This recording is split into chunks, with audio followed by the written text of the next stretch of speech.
Hey, ladies, welcome to episode 124. Today I'm talking about meal planning versus meal plans. Let's just dive right in. Welcome to the Health, Life, and More for Women podcast. This is a podcast for women who are ready to ditch diets, ditch the scale, and food guilt forever, and instead invite peace with food, body trust, and confidence in all of your choices.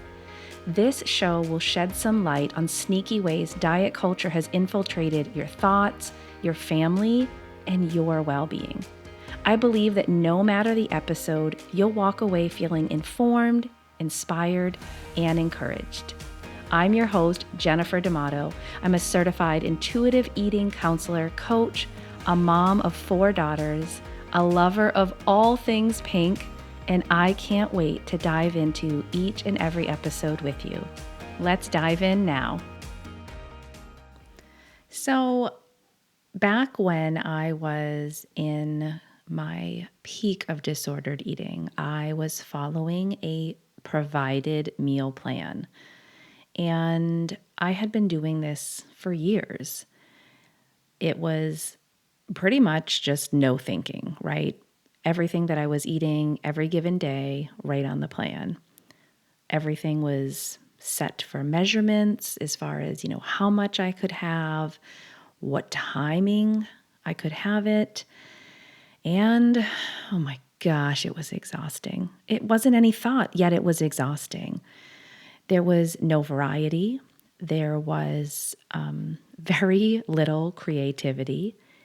And the only reason I did this was to shrink my body. The only reason I did this was to lose weight. The only reason I did this is I believed I would be happier, live a better life, have a better sex life, marriage, relationships, be a better mom, be a better businesswoman, all the things if I lost weight.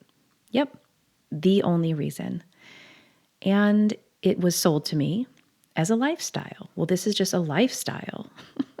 It's such a lie. It's not a lifestyle, it's a lie. So once I walked away from diet culture, once I started this work with intuitive eating personally and professionally, I actually hated the idea of planning meals. Diet culture ruins everything. It just does. It ruins everything. It ruined water for me. Can I just do a complete side note here? Diet culture ruined water. I was tracking water. I had to get a certain amount of water in every single day. And I'm going to tell you, I was working out 2 to 3 hours, so I needed to be hydrated. I was killing myself, my poor muscles, my poor joints, my body. But I was tracking water. And when I hit my breaking point, I didn't even want to drink water anymore. Water. Diet culture can ruin everything. It really can take even the joy out of cooking that I had, which it really did. Now, I am a planner. If you know me personally and you know me well, you know I like organization. I like a good plan. I like it to be followed, sometimes to a T, but whatever. I just like a plan. So meal planning, having a plan really does reduce stress. It brings me comfort. I like the predictability, the overall sense of check that off the list, it's done. But for a long time on my healing journey, I was going day to day on what I would make. And I'd say mostly dinner, in my house.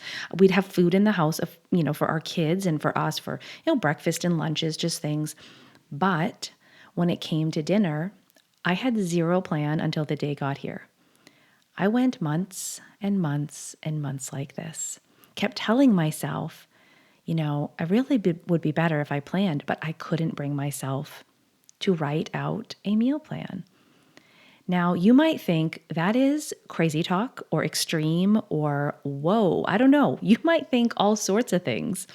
But when you come from extreme tracking, anything to do with writing food down is a trigger. So if you're in that space where maybe you have just walk-in maybe you have just walked away. You are walking away. Maybe that's where my brain was going from diet culture, from tracking, and tracking of any kind.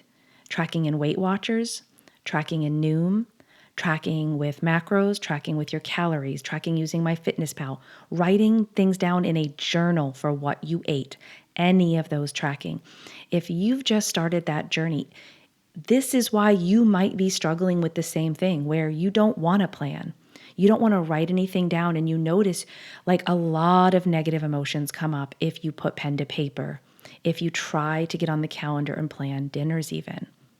That was my experience as well. And I could see the connection. I was already doing the work with intuitive eating. I was already pursuing changing my entire business. I was making all these shifts and changes. So I was very aware of the connection. However, I still didn't plan. I couldn't do it. So day to day. And I let it be. But I noticed by the end of 2021, it was causing stress. It really was causing me more stress than if I planned. So I decided to take a different approach to meal planning.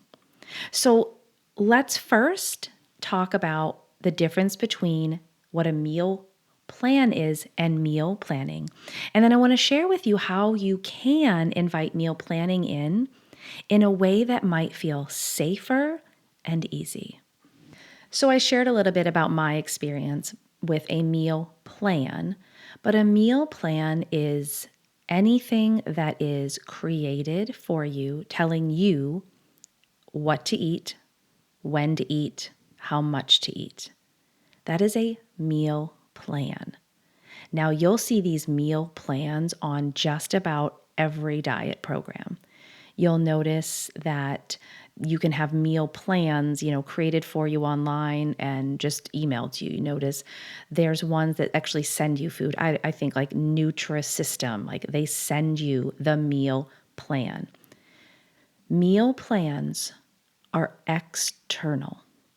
It is someone, whether it's an organization or another human being, externally deciding your food intake. It is very opposite of incorporating intuitive eating. I actually am going to stand very firm on my belief that you cannot pursue intuitive eating with a meal plan. Now, that has a little asterisk because if you have been underfed, if you are malnourished, you need a meal plan. First and foremost, you need to refeed your body. And those who have eating disorders usually are working with a meal plan. So that is my asterisk. I am talking more to those who have been stuck in diet culture, chronic yo-yo dieting, and disordered eating, not eating disorders, malnourished, underfed. Because if you are, you really do need to first and foremost, before you can pursue intuitive eating, before you can work through thoughts and beliefs and all of that other work, your body needs to be fed. So I just want to make sure I'm just very clear on that. Meal plans are external. They're not coming from you. Now, you might want to fight that and say, but I'm the one putting the food in and deciding on MyFitnessPal, what I'm eating that day based on these calories. Yep. And those calories or macros that you have decided on, or MyFitnessPal's decided on, or you've been told by a trainer or somebody else, this is what you eat, is still external. Calorie intake, macro intake, is an external signal, not internal. So meal plans are not intuitive. So I wanted just to make sure I differentiate. That's the word. Differentiate. I differentiate what, I just said it 3 times. Wow. What a meal plan is to meal planning. Because I believe you can incorporate meal planning in intuitive eating. I actually think it is a beautiful part of intuitive eating, a part of that journey, especially, you've been doing the work on making peace with food and honoring your hunger. You're going to want to eat. You're going to notice like you want those foods available. One of the things I love when I work with my clients is how they start noticing they want to increase variety. And that really is where meal planning can become part of the process, where they can start saying, all right, I'm ready again to have some organization to this, not feeling like I'm just throwing things together. Or like me, I was literally one day at a time, I would have my kids asking me, like, what's for dinner? I don't know. I'll get to the store like an hour or two before dinner time and get something. That's what I was doing on a daily basis. Like I said before, I know that might sound really extreme or crazy or, oh my goodness, whoa. And it was, but my schedule, my kids are homeschooled. Like I have the flexibility to do that. And it's what I needed. It really is what I needed most. Now, meal planning is different. This is you going internally and asking yourself, what is it that I really want this week? What is it that would be best to fit in my schedule, what I have going on? Maybe my kids have stuff, or I have work meetings on certain nights, or I have an event I'm going to. What cravings do I have this week? Oh my gosh, I love that question. Literally, this just came up a little while ago in my group coaching, talking about that. And I think beef stroganoff had come up because a previous client had not had it in like 20 years. I think it was more than 20, but we're going to go with 20 because that's still a really, really long time. She was so excited to add this back into her meal planning. It was awesome. And so we were talking about it in my group, and I think we both were like, gosh, now I really want, I have a craving. I want beef stroganoff. I'm going to add that into my meal plan this week. Like, yay. So this is actually asking yourself, and sometimes I'll even say, I will survey the masses. I say, my house.